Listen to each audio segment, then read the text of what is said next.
Todos por Cascais.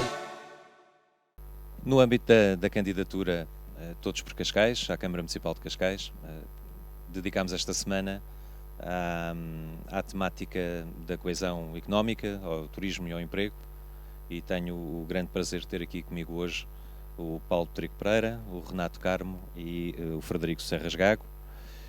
Vamos trocar impressões depois de diversas visitas que foram realizadas a empresas do Conselho, à própria Associação Empresarial do Conselho de Cascais, e depois dos contributos que sei que com certeza serão muito interessantes da conversa que tivermos aqui hoje, passaremos à fase também bastante importante da apresentação das propostas concretas da coligação e das conclusões de todas as visitas e de todos os contributos que recebemos por parte de várias pessoas, de várias empresas e sobretudo também destes especialistas que eu tenho aqui o grato prazer de ter aqui comigo.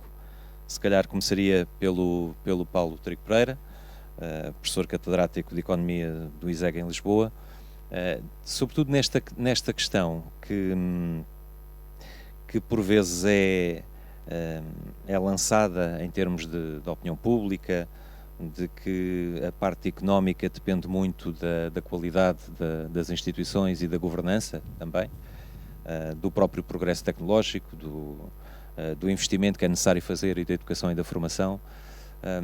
Paulo, nesta parte mais económica e mesmo em termos de governação municipal, pedia-lhe então que falasse um pouco connosco sobre este tema que eu sei que é muito genérico, mas que nos interessa aqui muito em Cascais. Obrigado, queria saudar a todos e agradecer o convite e penso que esta plataforma aqui que se colocou em Cascais, abrangente e de diálogo entre forças políticas que partilham uma visão comum, é bastante interessante e de facto há vários aspectos que são relevantes. Eu já vou à questão da governação em Cascais, queria só dar uma nota introdutória mais vasta e depois iria então à temática mais específica de Cascais. Estas eleições vão significar um mandato que vai acabar em 2025. 2025 é metade da década até 30, onde Portugal tem desafios, Portugal e todos os países europeus, de descarbonização da economia muito fortes, e isso devia ser feito e assumido ao nível municipal. Ou seja, há várias cidades, do caso de Barcelona e Lisboa, por exemplo, que têm uns planos que envolvem todas as atividades, envolve energia, envolve a habitação, envolve a formação, envolve a mobilidade e os transportes, portanto, todas as áreas que convergem num desígnio fundamental, e eu acho que este desígnio, e eu vou fazer várias pontes entre isto e digamos assim, os tópicos que estamos aqui a falar hoje,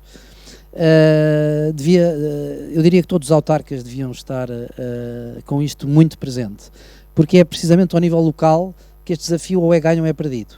Estamos aqui a falar na sobrevivência do planeta, sei que haverá outros debates sobre estas temáticas, mas eu vou fazendo a ponte porque isto toca em muitas questões do desenvolvimento do Conselho.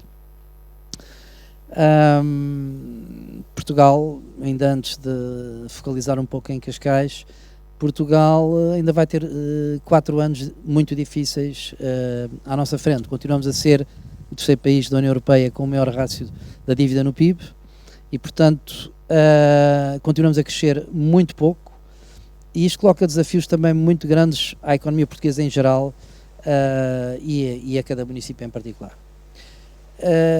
Convergindo agora um bocadinho para Cascais e a qualidade das instituições e o tipo de gestão que tem sido feita aqui em Cascais,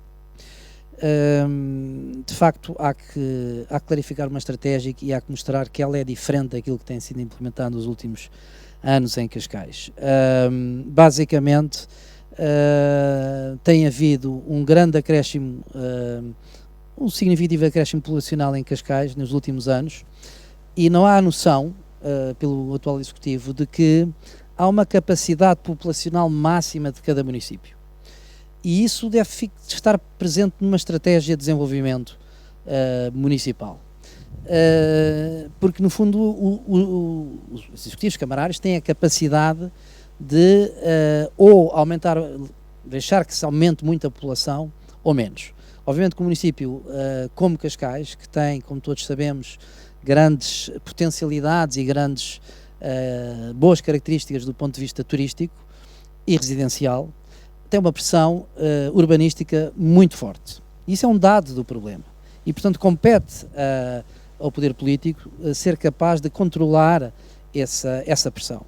E isso não tem sido feito. Não tem sido feito, aliás, o exemplo da Quinta dos Ingleses, para mim, é paradigmático, que espero, ainda ontem, precisamente, foi aprovado na Assembleia da República a redação final de um projeto de resolução, baseado em 2 projetos de resolução do PAN e do PS, sobre a matéria, para tentar reverter essa construção excessiva e para preservar, digamos, valores ambientais e envolver o Instituto de Conservação da Natureza nesse processo. Portanto, este é apenas um símbolo de uma estratégia errada que tem sido implementada no Concelho de Cascais. E só também para dar outro ponto sobre a estratégia errada, tem a ver com a questão da mobilidade. Quer dizer, não há parte uma medida que eu considero que é positiva, obviamente, que tem a ver, mas que teve muito a ver com o Covid, que a questão da mobilidade dos transportes, há mais transportes coletivos neste momento, mas em termos de mobilidade de ciclovias, não há nenhum plano para isto em Cascais. Pronto, diz que tem muito, porque há uma ciclovia turística, mas não é isso. Não é isso, ou seja, não há uma visão de que nós temos que mudar um pouco o nosso estilo de vida para atingir essas tais metas, digamos, de descarbonização da economia, e isso envolve tudo, todos os setores da atividade. Envolve a reciclagem, envolve a economia circular, envolve a habitação, envolve os transportes, etc. Bom, resumindo e passando agora um pouco à questão da governação de Cascais. Portanto, Cascais, porque é que tem esta estratégia? Tem esta estratégia por uma razão muito simples, é construir mais, dar mais impostos municipais, IMT e IMI.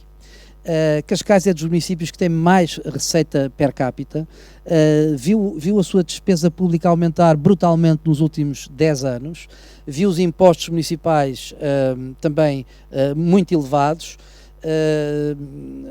Cascais arrecada a totalidade do IRS, já agora, sem falsas modéstias, essa norma da Lei das Finanças Locais eu introduzia em 2007 para dar flexibilidade aos municípios para terem mais ou menos receita, e se precisam de mais receita, então arrecadam a totalidade, se precisam de menos, não arrecadam. Ora, Cascais não necessita de tanta receita e está a arrecadar a totalidade do IRS. Muitos municípios que nos estão a ver não sabem, mas qualquer município tem a capacidade de devolver 5% do IRS, ou 3%, ou 4%, ou 2% aos seus municípios. Cascais dá 0%.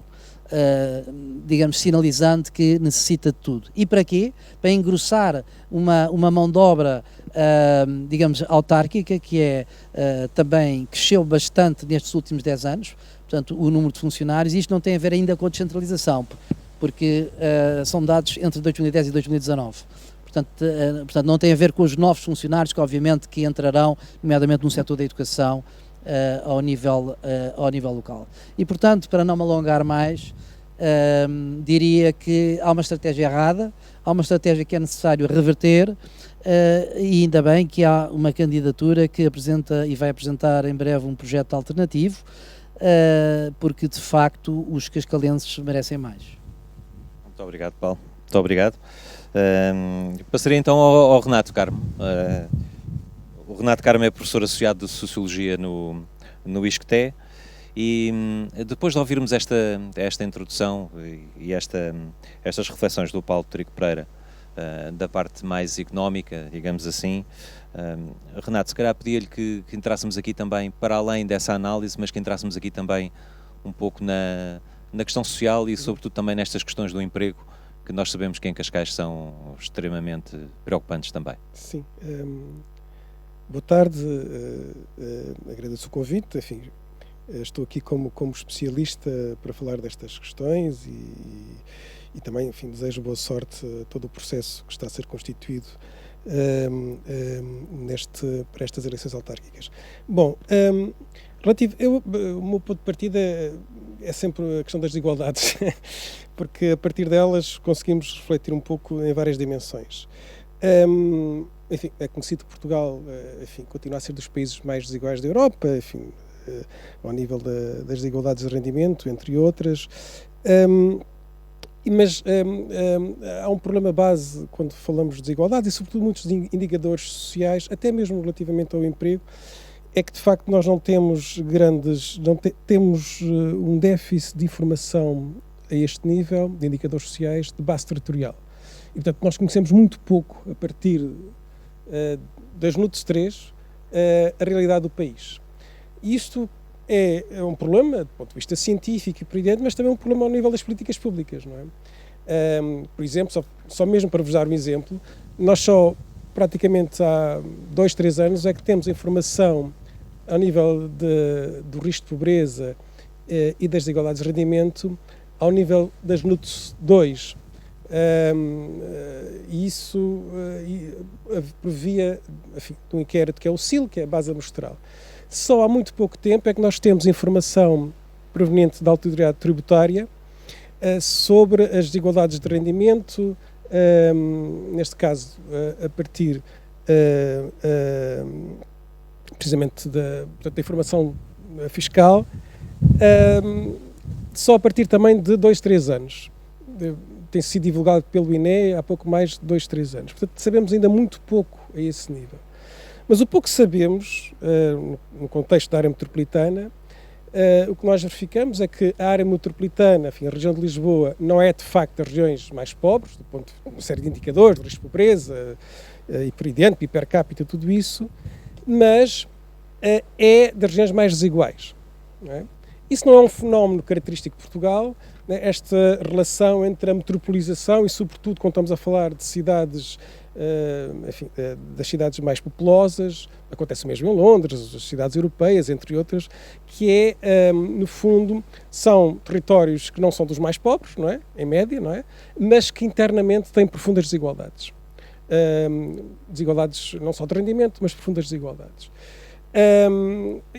Uma questão que se levanta aqui é possível existir uma política local de combate às desigualdades? É uma questão que eu, em vários contextos, tenho levantado e refletido. Talvez por via um pouco da política fiscal, muito pouco pode ser feito alguma coisa, é uma questão a levantar, mas de facto o que nós verificamos é que, por exemplo, a partir dos indicadores da AT, nós, a Autoridade Tributária, por exemplo, o Gini e por aí adiante, verificamos que a seguir a Lisboa, Cascais é o concelho mais desigual. Depois Oeiras e depois os outros a seguir.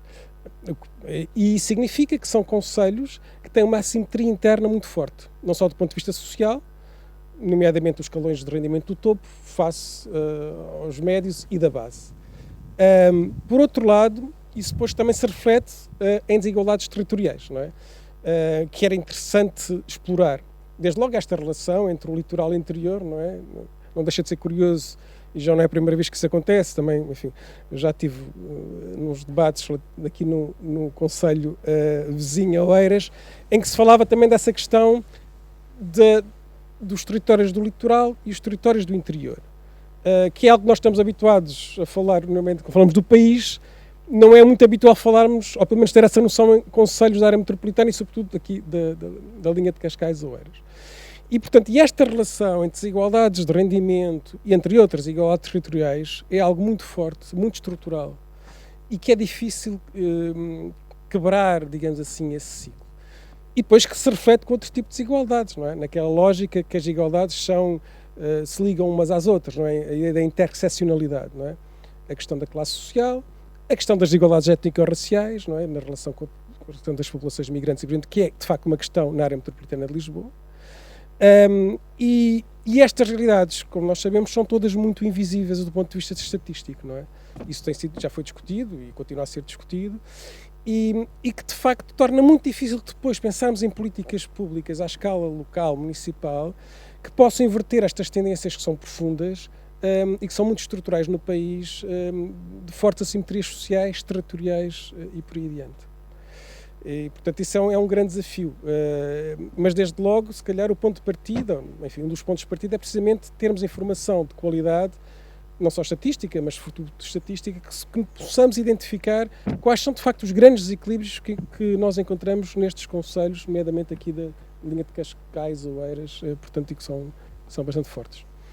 E no caso de Cascais nós temos 4 freguesias bastante grandes, temos Exato. a maior freguesia também do país, e nota-se muito essa desigualdade mesmo dentro de cada freguesia, não é? Eu sei que o Renato tem grandes responsabilidades no Observatório das Desigualdades. Sim. E gostava de lhe pedir também uma opinião sobre isso, não é? Isto às vezes, mesmo até em termos de ligação do próprio concelho, dentro de cada concelho ainda conseguimos encontrar situações mais Sim, graves. É isso. Enfim, mas isso é um fenómeno, como estava a dizer, que remete também para uma perspectiva multiescalar que nós temos difícil de ter, não é? E que seria interessante também tê-la nas políticas públicas, não é? Que é perceber que a questão não é só entre os centros urbanos e as periferias, e depois perceber que as próprias periferias delas próprias têm desequilíbrios internos, não é? E isso é bastante estrutural e bastante fincado. E depois na relação que se estabelece, não sei se vamos ter tempo para isso, por exemplo, com a questão, enfim, com a questão depois, nomeadamente da mobilidade espacial, que é algo que nós encontramos em vários concelhos da área metropolitana, que é, por exemplo, toda a mobilidade urbana e, portanto, o transporte público está pensado em grande medida na ligação entre os concelhos da área metropolitana e Lisboa. Sim. E, portanto, a relação entre concelhos, entre territórios, neste caso freguesias do mesmo concelho, ou entre concelhos que não Lisboa, é muito difícil a fazer por intermédio de transportes públicos. Isso cria uma desigualdade tremenda entre as pessoas que têm a possibilidade de terem transporte particular e aquelas, enfim, que também são as mais vulneráveis e por aí diante, que residem também nas periferias e que têm mais dificuldade de fazer, por exemplo, deslocações dentro do próprio concelho. Exatamente. E isto é uma grande dificuldade e, de facto, aqui também essa relação depois com a mobilidade espacial, que é, de facto, um grande problema que encontramos na área metropolitana de Lisboa. Sem dúvida, sem dúvida. Muito obrigado, Renato. Eu passaria agora então ao Frederico Serras Gago, que é Managing Partner do Front Capital e que tem também, para além de uma grande experiência em termos de instituições financeiras de desenvolvimento e já também em vários países. Mas, Frederico, pegando aqui, ligando estas questões também às questões do próprio turismo, uma vez que Cascais tem esta vocação natural, e tem também uma série de equipamentos relacionadas com essa área em particular, como a questão do autódromo, do aeródromo, do hipódromo, do centro de congressos, enfim, de vários hotéis que também permitem ter um determinado tipo de turismo, mas como é que isto tudo também se enquadra nesta questão da coesão e que relevância pode ter? Muito obrigado pelo convite e saúde a todos neste painel. Realmente a questão do turismo é uma questão central para o nosso concelho e temos que pensar o turismo nos próximos 5 anos, onde é que o turismo vai estar nos próximos 5 anos. E nós estamos a viver uma crise profunda que afeta o setor do turismo por ser um setor muito sazonal, normalmente a dimensão das empresas do setor do turismo é relativamente pequena e, portanto, essas empresas são mais frágeis, digamos assim, face ao ciclo económico. E, portanto, é preciso pensar este setor nos próximos anos, como é que este setor vai conseguir dar a volta, como é que vai conseguir utilizar os ativos, as forças, digamos assim, que o concelho tem na área do turismo. Temos, nomeadamente, um património cultural, ambiental, histórico, muito, muito rico. E como é que vamos conseguir transformar esses ativos numa força ainda maior do que ela já é e conseguir dar a volta à crise e, obviamente, depois como é que vamos conseguir ter um impacto positivo no que diz respeito à qualidade do emprego, portanto, mais emprego, melhor emprego no setor do turismo e criar ao reforçar uma marca Cascais ainda mais forte e, por exemplo, eu já estava a mencionar a parte dos congressos, de hipódromo, isso podem ser áreas de desenvolvimento naquilo que nós chamamos o leisure, que é misturar business e leisure. É uma tendência que já vem de alguns anos e que pode ser alavancada aqui no concelho, porque naturalmente o concelho tem uma marca, enfim, tem uma imagem bastante forte em termos de leisure, mas também pode atrair business business que pode vir por enfim, expansão, extravasar o setor de Lisboa, e pode vir para Cascais, e portanto pode ser aqui uma via de exploração, uma via de crescimento futura. Naturalmente que, se pensarmos no turismo nos próximos anos, também temos que pensar o turismo mais sustentável do ponto de vista ambiental, e portanto estamos a pensar nas questões das certificações energéticas, por exemplo, dos prédios, enfim, dos imóveis que são utilizados para as atividades turísticas. Também pensamos na parte do turismo, da transformação digital das empresas do turismo, ou seja, nós queremos ter empresas que são capazes de ser mais eficazes nos seus processos internos, mas também conseguem chegar mais perto dos seus clientes através de processos digitalizados e, obviamente, oferecer uma melhor experiência de cliente. Por exemplo, nos hotéis há processos que podem ser transformados em processos digitais, há uma série de conteúdos que podem ser personalizados para os clientes dos hotéis. Enfim, portanto, há que pensar o turismo, a estratégia para o turismo no Concelho de Cascais, com a temática do ambiente, da transformação digital, da transformação do tecido empresarial neste setor, que não é só no Concelho de Cascais, é em todo o país, mas temos que pensar também como é que vamos fazer essa transformação no setor no Concelho de Cascais para ter empresas mais resilientes, ou seja, para termos menos impacto da sazonalidade que é tradicional no setor do turismo.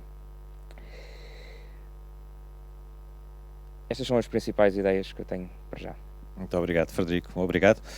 Paulo, eu se calhar pegava aqui numa outra questão que tem muito a ver com um papel importante que a própria autarquia possa ter.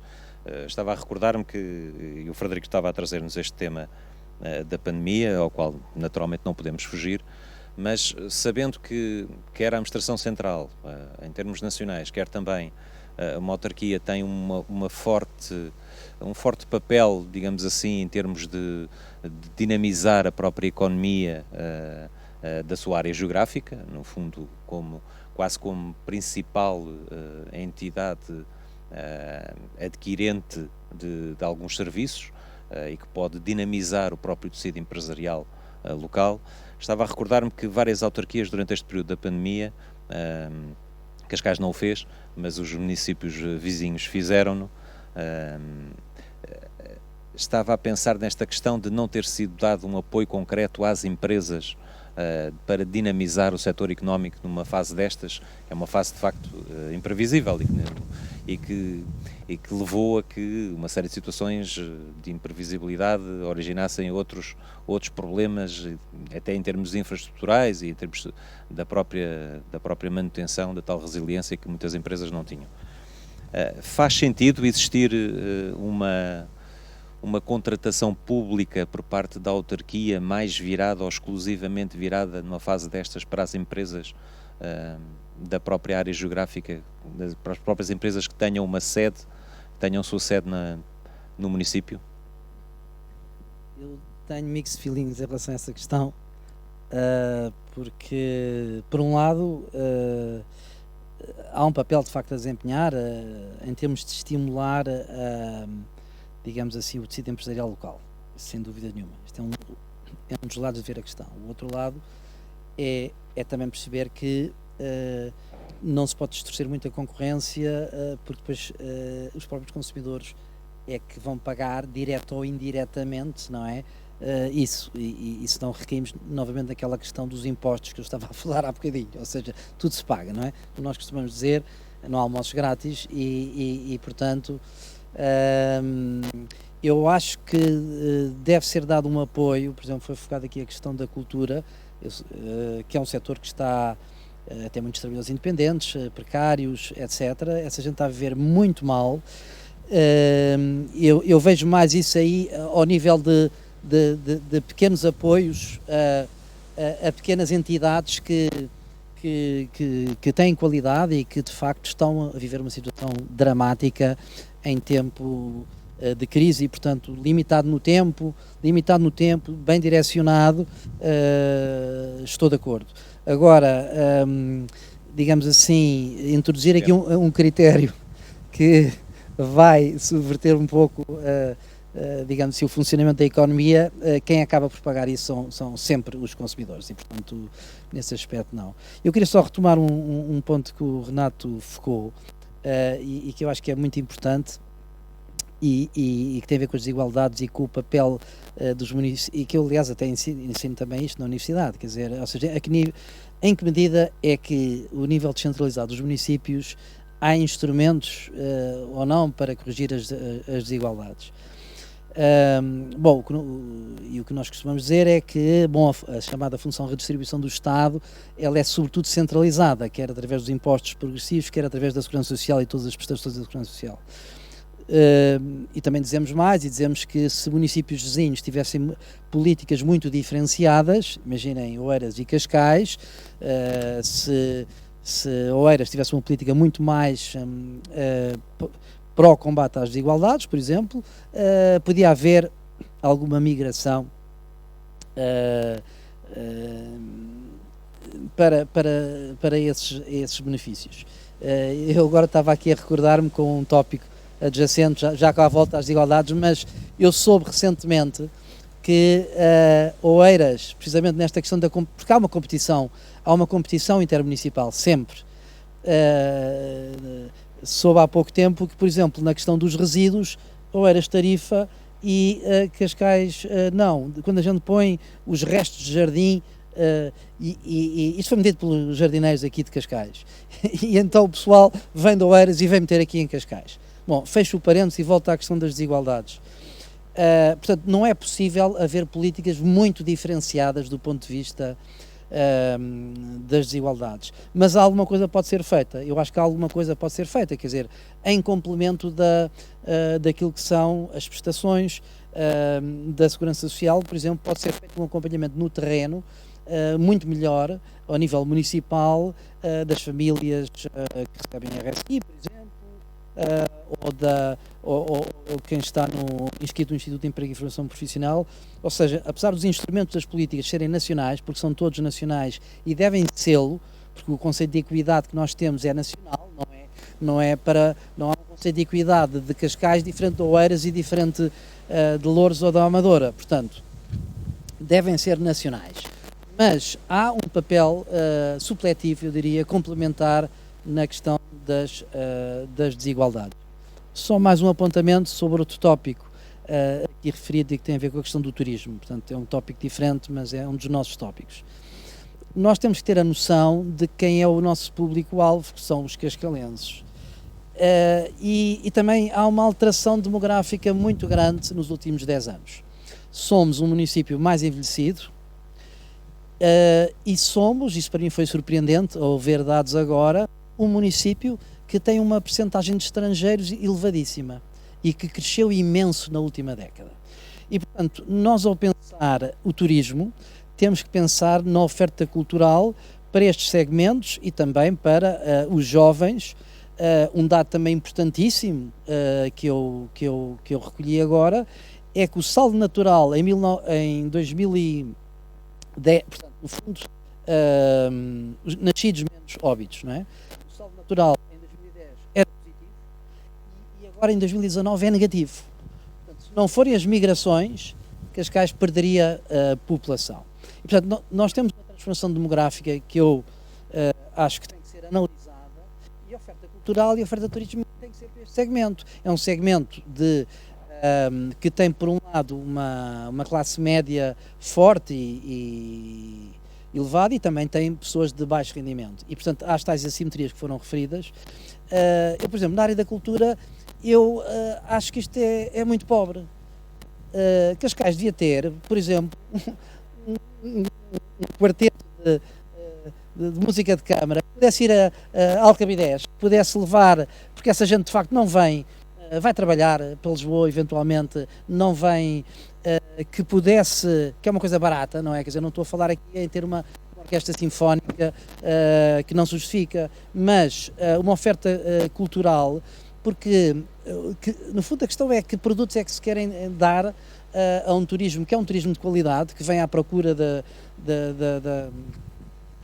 das belezas naturais que nós temos no concelho, não é? Quer dizer, e que é conhecido por todo. E, portanto, nós temos que apostar, já foi referido aqui, mas também no ecoturismo, temos que apostar lá está, em não permitir que zonas que são zonas de veraneio, como sejam as zonas de praia, tenham atrás de si uma grande urbanização, mas em espaços verdes, que capturam carbono, já agora relembrar isso, não é? Quer dizer, já agora relembrar isso.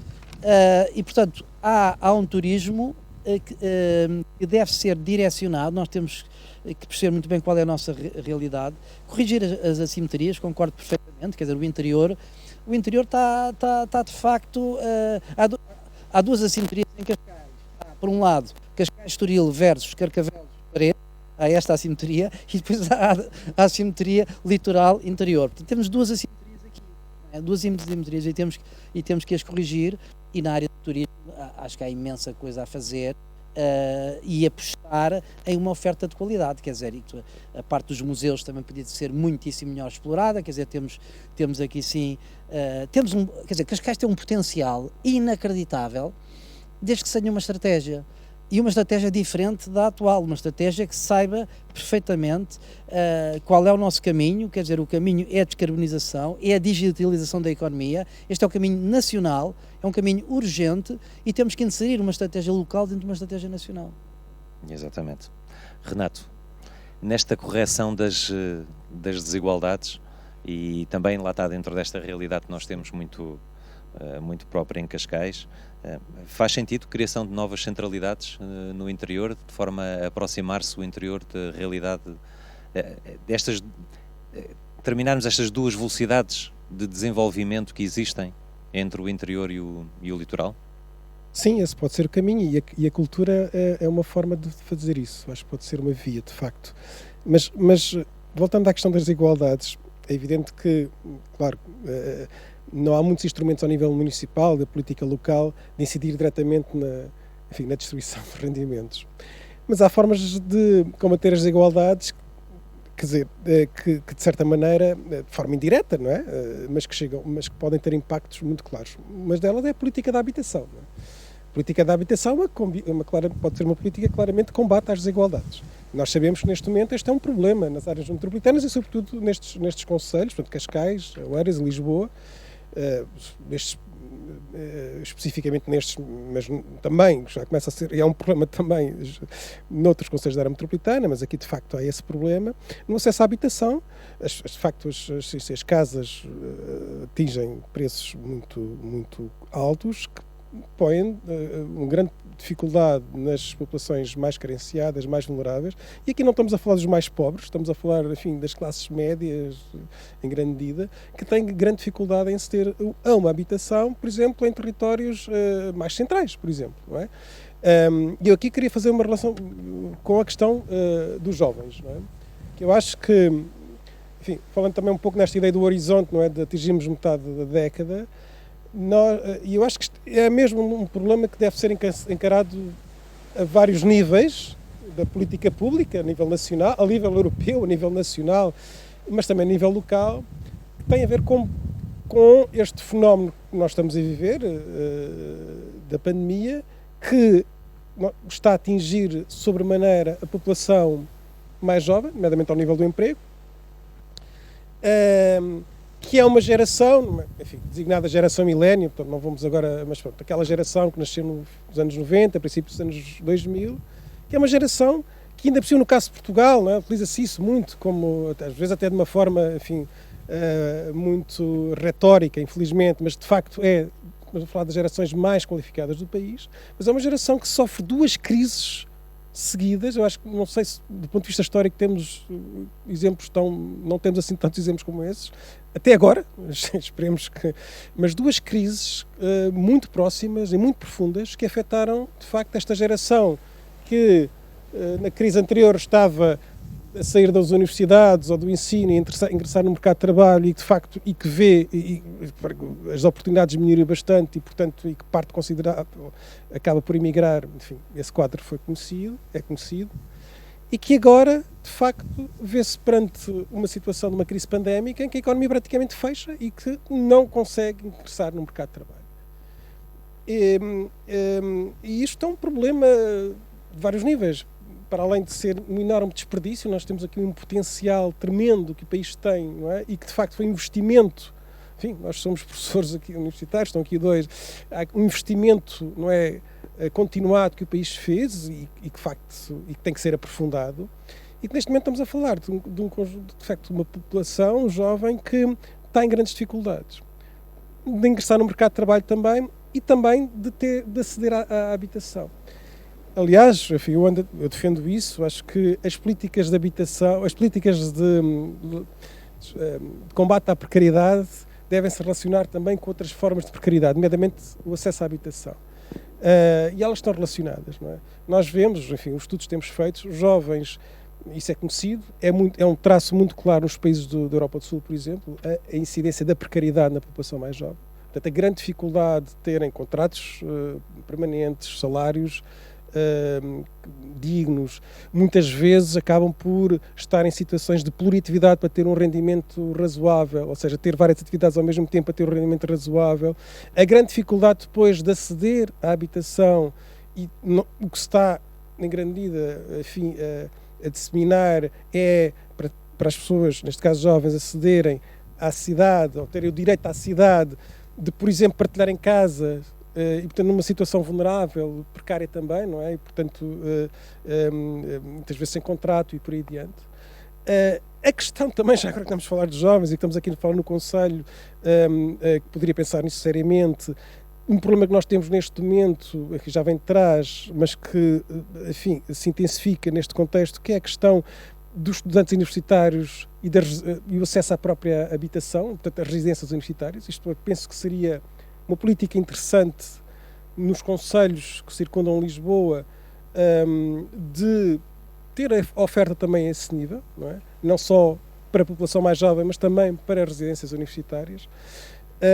E, portanto, acho que há aqui muita coisa a fazer a este nível e de facto, esta ideia de precisamente pensarmos que estes fenómenos se relacionam e que podem ser, de certa maneira, combatidos a partir de várias políticas. Já agora, a questão da contratação pública e das compras, não é? Públicas ao nível, por exemplo, municipal. Pode ser um instrumento. Pode ser um instrumento. Por exemplo, isso não sei até que ponto é que fará sentido, se para, no fundo, ao nível de uma contratação pública, com fornecedores e por aí adiante, ter alguns critérios que, por exemplo, valorizem as boas práticas laborais. Não é? Por exemplo, fazer uma contratação pública com um concurso público ao nível, por exemplo, no setor das limpezas ou no setor da segurança e por aí adiante. Poderá ser interessante, nesse concurso, ter alguns elementos, alguns critérios de valorização, por exemplo, ao nível de boas práticas laborais, cumprir o salário mínimo, não recorrer à contratação precária e por aí adiante. Isso pode fazer alguma diferença e penso que penso que pode não ter, enfim, não sei se será de grande reflexão ao nível do mercado, provavelmente este nível pode não ter. E pode ser uma forma até, enfim, de incentivar as boas práticas. Agora imaginem vários municípios da área metropolitana de Lisboa, no fundo, terem este tipo de critérios ao nível da contratação pública. Pode ser um instrumento muito interessante de combate às desigualdades, à precariedade e por aí adiante. Enfim, fica a ideia. Excelente. Frederico, pegando ainda na questão do turismo e também no contributo que poderá dar às desigualdades, há sempre esta ideia da sazonalidade do turismo, do facto de também, em termos de emprego e da precariedade que está associada, que geralmente está associada em relação a alguns vetores específicos da área turística. Como é que tu vês essa questão e que ideias existem em concreto para, não só para o combate à sazonalidade típica do turismo, mas também com as características que Cascais tem, que frentes novas é que se podem abrir em relação a esse aspecto em particular? Bem, eu retomo um bocado aquilo que o Paulo disse há pouco sobre o potencial do património cultural do concelho. O turismo cultural tendencialmente é menos sazonal do turismo mais ligado a áreas de turismo de lazer, marítimo, e portanto só aí já temos um ativo que pode ser explorado durante o ano inteiro. Mas também há outras maneiras de combater a sazonalidade, como por exemplo promover o Concelho de Cascais como destino turístico para turistas nacionais, ou seja, promoção interna do Concelho de Cascais, ou seja, reduzir a dependência que podemos ter relativamente até ao aeroporto de Portela, enfim, de Lisboa, e que tem aquelas limitações que nós conhecemos, portanto, tentar reduzir esse estrangulamento, acedendo a outro tipo de clientes nacionais que possam vir ao concelho consumir atividades turísticas culturais, por exemplo. Ainda mesmo assim há algum património histórico que eu acho que está mal aproveitado. E quando penso nas fortificações à volta da costa, eu, enfim, cada vez que vou ao Guincho e vejo algumas daquelas fortificações abandonadas, enfim, eu acho que aquilo tem um potencial fantástico, ou para atividades turísticas ou para culturais, exposições, por exemplo, fazer exposições dentro das fortificações, é uma ideia que pode atrair a vários públicos alvo. E portanto eu diria que estas são algumas das ideias que podem ser postas em prática para combater a sazonalidade. Portanto, promoção do turismo dentro de Portugal para uma clientela interna, desenvolvimento de outras atividades turísticas, que a atividade de lazer, enfim, marítima, por exemplo, ou de praia, que seja, por exemplo, a atividade cultural, obviamente com um programa cultural, uma agenda cultural disponível o ano inteiro, e que atrai, obviamente, públicos-alvos do concelho e também, enfim, da região urbana. Mas eu também queria tocar aqui num outro aspecto que vai além do turismo, que é a questão da qualidade de vida, que é um tema que nós temos estado aqui a falar, das infraestruturas, da mobilidade, das desigualdades. Obviamente que o turismo e as atividades de lazer são são um dos aspectos que contribuem para a qualidade de vida. Eu queria só dar uma pequena nota, que é que a qualidade de vida é considerada, a qualidade de vida em Portugal e em Cascais é considerada um dos principais fatores de atração de investimento, nomeadamente investimento externo. E, portanto, é muito importante manter a marca Cascais e reforçá-la, nomeadamente no aspecto da qualidade de vida, porque é isso que te vai trazer depois certo tipo de empresas e com certo tipo de quadros para o concelho. Cascais tem ainda muito para fazer em termos de captação de investimento empresarial, e é obviamente que a qualidade de vida tem que ser mantida nas suas várias vertentes, na educação, no transportes, na mobilidade, as atividades culturais. Portanto, acho que é um aspecto que também tem que ser salvaguardado, e em particular agora na crise, ou no pós-crise, em que vamos ter uma recuperação económica que tem que estar também assente na captação de investimento externo, e portanto temos que alavancar todos os ativos que nós temos à nossa disposição para o fazer. É isto. E pegando precisamente num dos principais ativos que Cascais tem, que é o mar, não é? O mar que pode precisamente abranger todo o concelho, se de facto conseguirmos juntar uma série de circunstâncias que permitam o lado mais coeso e mais unido de toda a área geográfica de Cascais. Paulo, em relação ao mar, mesmo até em termos de investigação, em termos de papel estratégico que Cascais deverá assumir, da importância que isso poderá ter até em termos de impacto económico, que opinião tem? Inequivocamente, o mar pode ser muito bem aproveitado, e podia haver, bom, estou a pensar isto pela primeira vez, mas podia haver até um polo daquela fundação que foi criada, a Fundação Azul, penso eu, pela Fundação Francisco Miguel dos Santos, que não está aqui sediada, mas podia haver um polo em Cascais, porque de facto nós temos aqui uma série de atividades ligadas ao mar, e mesmo do ponto de vista da investigação e naquela linha de alguma descentralização, faria todo o sentido, quer dizer, que houvesse aqui sim um polo. Quer dizer, há algumas coisas pequeninas na costa, há ali o centro de interpretativo da Pedro Sal, mas são coisas muito pequenininhas que podiam ali aquela zona das avencas, que podia ser estudada, ou seja, isso podia ser mais desenvolvido. A sensação que eu tenho é,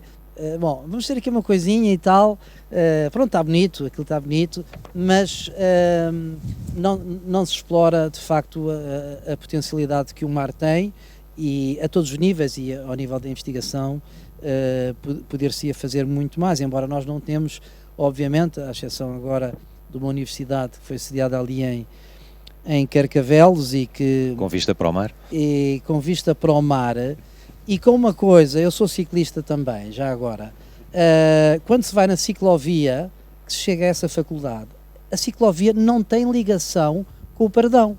Portanto, eu faço habitualmente essa ciclovia, saio de casa, quer dizer, é facílimo, se houvesse vontade política de fazer, por exemplo, uma ciclovia junto à linha de comboio que liga a Parede a Carcavelos. Aliás, estão alguns projetos agora, quer dizer, vamos lá ver se através do orçamento participativo se vai lá, porque pela iniciativa da Câmara não se foi lá, mas pelo menos... e portanto, esta noção de espaço público, não é? Porque isto combate as desigualdades. Quanto mais espaço público houver, mais se combate as desigualdades. Isto não é espaço público, quer dizer, é espaço, quer dizer, privado. Pronto, não tem a ver, estou a dizer, bom, isto agora é porque é outra universidade e não é minha. Não tem nada a ver com isso, quer dizer, tem a ver com a mobilidade. Quer dizer, há uma ciclovia que acaba ali numa coisa que é privada para todos os efeitos, quer dizer, é uma universidade pública, mas não é espaço público. O espaço público é de facto uma mobilidade que liga Carcavelos, liga ao Pardão de Oeiras, etc. Pronto. Mas só um ponto, e isto de facto não há estratégia, portanto não houve vontade política. Aliás, basta comparar Cascais com Lisboa, quer dizer, basta comparar, ver o que é que se está a passar em Lisboa a este nível, porque é assim, os carros não acabam. Foi isto que eu tentei explicar quando me meteram mais 3 lugares de estacionamento à porta da minha casa num largo. Num largo que devia ser digamos, reforçado como largo. Não. Toma lá mais 3 lugares de estacionamento. E esta é a política, é criar ali, não percebendo de facto para onde é que nós temos que ir, não é? Para onde é que nós temos que ir. Mas só um apontamento sobre a questão das desigualdades, embora seja uma temática que vai voltar com certeza, mas eu sou de Lisboa, originário, mas já vivo há 33 anos em Cascais, no concelho, portanto na freguesia da Parede. Ora bem, ao pé de onde eu moro há 3 escolas, é a Lopes Graça, que agora foi batizada Afonso do Passo, e há uma 3ª escola, com centenas de alunos. Esteve, não sei se algum de vocês talvez não estejam recordados, mas aqui do Alexandre talvez esteja recordado, que esteve projetado para o bairro das Caixas, durante cerca de 20 anos, teve lá um placar. Eu lembro-me, eu não sei se já é do tempo do Zé Luís Judas, eu sou um bocadinho mais velho pelo menos do que do que todos os que estão aqui à minha volta, portanto, mas do Capuz de certeza que teve lá um placar que é nova biblioteca, porque o grande motor de combate às desigualdades é a educação. Esse é o motor, e por isso talvez tenhamos aqui 2 professores. Esse é o grande motor. E teve ali 30 anos, o cartaz, eu passava ali todos os dias, via-o ficar cada vez mais pálido, até que foi retirado. Bom, e vá lá que pelo menos não construíram, ajardinaram aquilo, etc.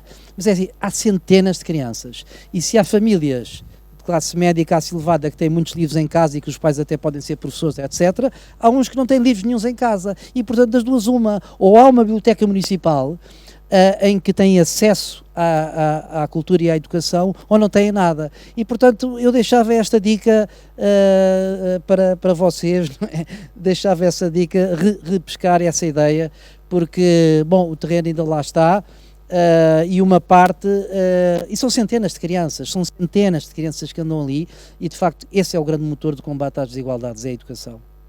Eu pegava precisamente nesta questão para falarmos aqui com o Renato um pouco sobre... voltarmos à questão da multiculturalidade que falámos.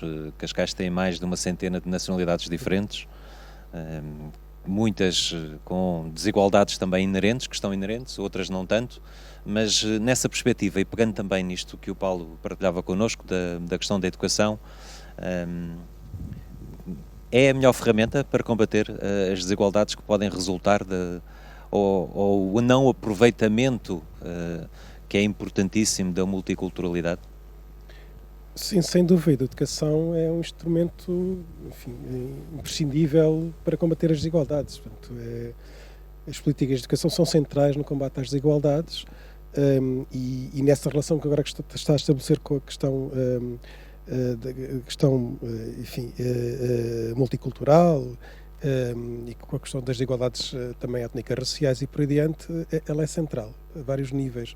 Desde logo, uma questão que não se fala muito, mas que é logo um grande obstáculo, e nós, por acaso, enfim, no meu centro, Luís Queté, tem uma investigadora que tem trabalhado sobre isso, que é a própria questão da língua. A questão sociolinguística, logo à partida, gera logo fortes desigualdades sociais. E, portanto, para além de todas as outras que existem, não é? A de classe, as formas de discriminação, e depois a relação também com a questão de género e tudo isso, mas logo aí há de facto um obstáculo, e aí de facto a escola e a educação pode fazer muito, não é? E, portanto, nessa relação também com comunidades que vêm de fora, que em situação muitas vezes muito vulnerável, relativamente à questão do emprego, também a questão da habitação, e que de facto a escola pode ser um elemento fundamental de integração, de boa integração dessas comunidades, não só ao nível da educação de crianças, mas também ao nível da educação de adultos, não é? Porque eu acho que aqui também é algo que se deve investir claramente, que é ao nível da educação ao longo da vida, da formação ao longo da vida, e aqui também pensar em várias populações, não necessariamente enfim, na população. O vento está aqui a desviar-nos do Cascais do seu melhor. Às vezes é difícil manter o fio condutor. Exatamente. Mas nós estamos aqui, vamos resistindo. Mas estava a dizer isso, a escola de facto é central a vários níveis, e nós percebemos, quer dizer, agora com a questão da pandemia, quão diferença faz termos uma escola pública neste país, não é? Não só do ponto de vista educativo e por aí adiante, mas a outros níveis também, não é? Por exemplo, associado às escolas, existem também políticas de apoio social. A importância da ação social escolar, que muitas vezes é um parente pobre, não é? Quando falamos de proteção social, muitas vezes não falamos disso, não é? Mas a ação social escolar podia ser, de facto, aprofundada, e não sei aí até que ponto é que pode haver uma complementaridade entre, enfim, a ação social escolar, que é definida centralmente, com políticas locais também da ação social, não é? E isso parece que pode haver aí complementaridades. A questão, nós percebemos a importância, por exemplo, das escolas fornecerem refeições. Isso também há um debate aí a fazer, e há um problema, não é? Nós neste momento ouvimos isso, enfim, tenho também enfim, familiares próximos que trabalham na área da educação e têm até responsabilidades ao nível de agrupamentos, que é a questão da refeição, da alimentação escolar, não é? Das refeições, não é? Há de facto um problema, há um problema ao nível da subcontratação de determinado tipo de empresas e a prestação de serviços, e nós vemos queixas e portanto, vários níveis da que a oferta não é de facto boa, e aí acho que é possível fazer alguma coisa do ponto de vista local, não é? Haver uma maior intervenção de monitorização por parte das câmaras municipais, neste caso, do tipo de alimentação que é fornecida. E eu devo dizer, a mim mete muita confusão como é que, por exemplo, tem sido permitido construir-se, por exemplo, ou haver a oferta de comida de fast food, não é? A poucos metros da escola, por exemplo. Não quero aqui fazer publicidade, mas é conhecidas as marcas habituais do fast food, não é? E que às vezes estão a 300 metros, a 200 metros da escola. Quer dizer, enfim, sem subverter muito o mercado, mas eu acho que devia haver aqui algum bom senso, não é? Porque nós temos de facto problemas de obesidade infantil neste momento, complicados, que também se cruzam com as desigualdades. E de facto aí a escola pode fazer toda a diferença, não é? Ao nível da alimentação. Outra dimensão que provavelmente nesta relação com a escola e com as políticas locais é a questão do desporto escolar. O desporto escolar é um parente pobre da escola pública, não é? E que pode fazer muita diferença. Outras coisas, às vezes, que me fazem confusão, não estou agora aqui a falar especificamente de Cascais, enfim, não tenho tanto conhecimento relativamente à realidade de Cascais, mas muitas vezes, em alguns concelhos, perceber que são concelhos muito bem munidos do ponto de vista de equipamentos ao nível desportivo, mas que esses equipamentos não são devidamente articulados com as escolas, portanto, os estudantes, os alunos não os usam, e isso não faz muito sentido, não é? E portanto, agora de facto tivemos, isto é muito preocupante, nós tivemos praticamente tivemos 2 anos letivos que os alunos simplesmente tiveram, não houve desporto escolar, não é? Portanto o desporto escolar não transitou para a telescola, não é? Portanto, e isso é uma questão que impacta que esta pandemia teve ao nível da questão da obesidade, e portanto ao nível da saúde, na saúde física e também mental dos jovens, não é? E de facto é importante pensar no desporto escolar de uma forma diferente como até agora tem sido. Acho que se pode fazer muita diferença, e aí também na relação com as desigualdades, não é? Porque nós sabemos, claro, que, enfim, famílias de classe média, média alta têm facilidade e investem na educação do desporto, ao nível do desporto dos seus filhos, em instituições privadas ou semipúblicas, ou seja, não é? E têm, obviamente, capital para isso. Nas classes mais baixas isso já não é possível fazer, não é? Aí pode fazer muita diferença nessa relação. E aqui já estamos a falar, por exemplo, de desigualdades vitais, não é? Perante a vida, da qualidade de vida e por aí dentro. Exatamente. Eu gostava agora de vos pedir uma análise final, mas desafiar-vos para algo em concreto. Nós, esta coligação Todos por Cascais, ambiciona e vai apresentar o seu programa para os próximos 12 anos, no fundo, perspectivando onde gostaríamos que Cascais estivesse daqui a 12 anos, num limite temporal de 3 mandatos autárquicos, o máximo que a nossa legislação permite, mas também na perspectiva que também abordámos aqui um pouco de perspectivarmos o Cascais do futuro, o Cascais que de facto todos gostaríamos que viesse a ser e que todos vamos naturalmente trabalhar para isso. Dentro deste tema que aqui nos trouxe, pedia-vos uma última intervenção, mas com este desafio que era como é que, e começando pelo Frederico, depois se calhar passaria ao Renato e depois ao Paulo, assim dá mais tempo ao Paulo para pensar, parte em vantagem, mas dentro dos temas que tivemos aqui a conversar, como é que vocês gostavam, ou em termos ideais, deveria ser Cascais daqui a 12 anos? Dentro, naturalmente, do tema que aqui nos trouxe. Claro.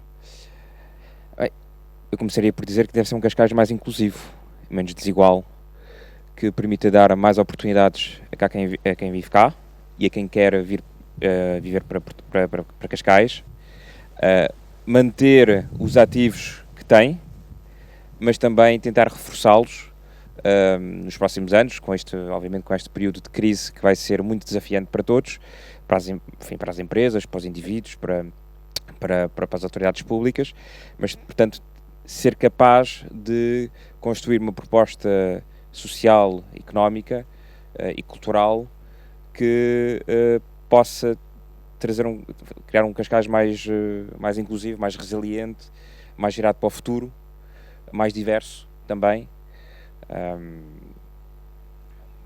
Diria que é isso. Renato. Sim, eu acho que já fomos identificando alguns objetivos, não é? Claro, este objetivo central de combater as desigualdades e nesse sentido de aprofundar a coesão social e por aí adiante. E sobretudo pensar nessa ideia que se combate as desigualdades também a partir de políticas que sejam também elas próprias multidimensionais. Portanto, não se combate as desigualdades apenas como uma única política. Elas têm que ser multidimensionais. Acho que nós fomos correndo aqui vários setores e demos vários exemplos em que isso pode acontecer. E, portanto, já agora, posso falar de uma outra dimensão e que, nesse sentido, pode ser até uma espécie de pequena utopia para o futuro, mas acho que devíamos começar a pensar desde já, que decorre da questão da pandemia. E eu aí, de facto, as políticas locais podem fazer toda a diferença, que tem a ver com a questão da espacialidade, do lugar. Eu acho que isso já se vê sinais disso. Penso que um dos efeitos da pandemia houve de certa maneira um certo retorno ao local. Desde logo que as pessoas estavam confinadas, não é? Mas por estarem confinadas, penso que aconteceu, não é? Muitas pessoas acabaram por viver até a relação com o local que não tinham, não é? Desde logo porque começaram por ir mais às compras locais, nas mercearias, os takeaways dos restaurantes, as voltas, não é? Aquelas que fomos fazendo, descobrindo até recantos que não conhecíamos, e houve, da própria economia local, nomeadamente da restauração e por aí adiante, uma relação, enfim, uma adaptação tremenda a esse nível, não é? Mas que, por exemplo, que se espelhou em expandir as planadas, não é? Isso significa, retomando há bocado o que estávamos a dizer, uma relação diferente com o espaço público. Acho que neste momento as pessoas necessitam de um espaço público diferente ao nível local. E tanto isso significa pensar a maneira como nós construímos a espacialidade, não é? De uma forma diferente, até do ponto de vista arquitetónico. E eu acho que isto é um grande desafio não só ao nível local, ao nível nacional também, mas de pensarmos, por exemplo, que fará sentido continuarmos a construir, por exemplo, escolas, como continuamos a construir, hospitais da mesma maneira e por aí adiante. Acho que temos que pensar precisamente em criar espacialidades, até pela possibilidade de vivermos com esta questão do vírus, enfim, de uma forma se calhar mais permanente, não é? A necessidade de pensarmos novas formas de espacialidade, não é? No fundo, de reinventar o próprio espaço público. E eu acho que a começar pelos serviços públicos, não é? Muitas vezes e os equipamentos públicos, que muitas vezes assim, são limitados, muitas vezes são pouco arejados, muitas vezes são sítios desagradáveis e por aí adiante. E isso pode fazer muita diferença, a vários níveis, não é? Aqui não estou a pensar só nos sítios mais centrais, mas também nos sítios mais suburbanos, nas periferias e por aí adiante, não é? Eu acho que esta reinvenção do local, e se as políticas públicas e a Câmara for proativa nesse sentido, pode fazer muita diferença. E eu acho que isto tem pés para andar para os próximos anos. Acho que é mesmo uma necessidade. Muito obrigado. Paulo. Eu acho que é bom termos uma utopia, não é? Mesmo sabendo que ela não se vai concretizar.